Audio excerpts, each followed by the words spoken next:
We built Info around this idea of co-innovating with customers. It's obviously how we went after retail. We partnered with Whole Foods and DSW to build out a next generation merchandising and kind of converged e-commerce solution. But we've also done that in other industries. We built out our automotive solution by partnering with Ferrari.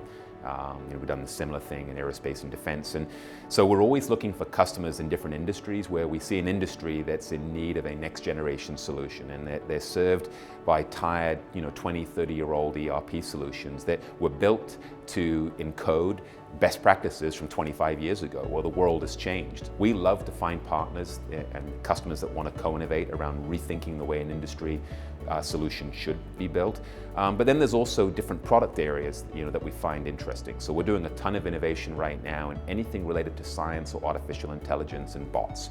So a lot of innovation there across different industries, and certain industries are riper than others for that. And I mean, obviously anything in the financial service or the call center space is ripe for that. Anything around what we call connected intelligence, so a lot of interest in the Internet of Things and how that helps companies shift from being product-oriented to service-oriented, and creating fundamentally new business models on the back of that and new revenue streams. So that's a lot of the kind of innovation that we're doing. It's artificial intelligence, it's Internet of Things, and it's anything around a net new industry solution.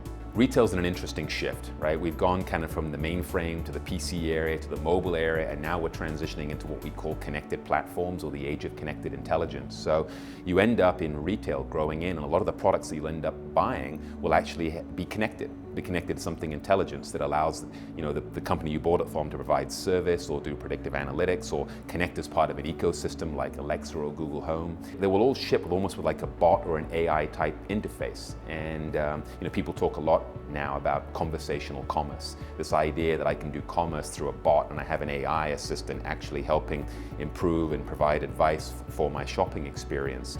So you start thinking about that and what that means to physical retailing spaces and what it thinks to e-commerce, and you end up with some very, very powerful ideas. What's interesting when you think about all of this though is that none of it works unless you have the operational infrastructure behind it. How do you actually fulfill the demand that's coming up through these bots or AI? And that's where we think having like our GT Nexus, our commerce cloud, as sort of a logistics layer that we can plug these different applications into becomes a very, very powerful idea.